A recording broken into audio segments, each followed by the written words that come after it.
Bonsoir les petits loups et les petits louveteaux, et les moyens, les grands, les parents, les papis, les mamies, les tontons, les tatas, et toutes les familles entières.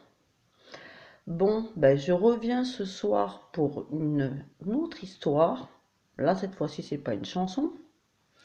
Ça va être une histoire. Donc, n'oubliez pas surtout de liker, de vous abonner et d'appuyer sur la petite cloche pour activer et mettre des commentaires. Merci à vous, je vous embrasse tous et on va commencer l'histoire. Bon, je commence. Écoutez bien, c'est l'histoire de l'ours amoureux du ciel. L'ours amoureux du ciel. Ouchi, l'ours blanc et noir, était amoureux du ciel. Aussi, quand arriva le moment de trouver une grotte pour passer l'hiver, il n'hésita pas. Il élut domicile dans une caverne dont le plafond était percé d'un large trou. Pauvre petit ours. Même allongé, il pouvait continuer de voir le ciel. Le premier jour, Ouchi ne dormait pas et garda les yeux fixés sur la voûte céleste. La voûte céleste, les étoiles, bien sûr.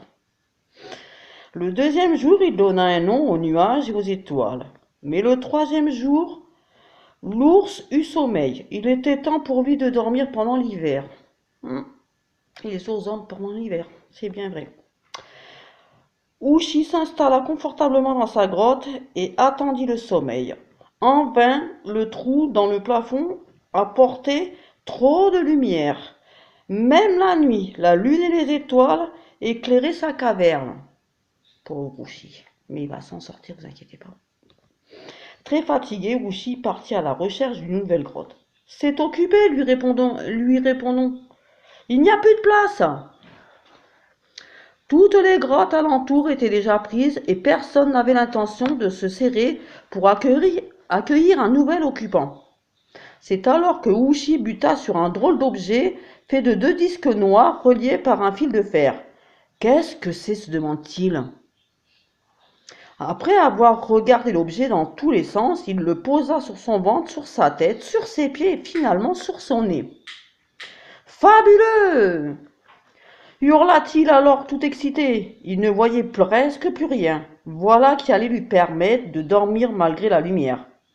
Vite, l'ours blanc et noir retourna à sa caverne. Il s'allongea, mit l'étrange objet sur son nez et s'endormit aussitôt.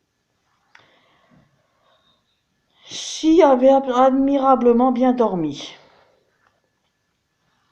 Mais quand il retira les lunettes de soleil, car c'en était, il avait des teints sur sa fourrure blanche.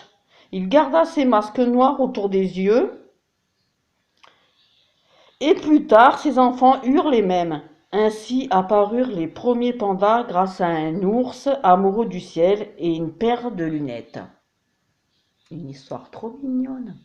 Je vous la conseille. Les mamans, les papas, les mamies, les grands, les tontons, les oncles, les sœurs, les frères qui n'ont rien à faire de leur journée ou de leur soirée. Vous pouvez relire cette histoire pour les petits, les moyens, les grands qui n'arrivent pas à dormir le soir ou faire leur sieste l'après-midi. Ça les aidera à dormir et vous aussi.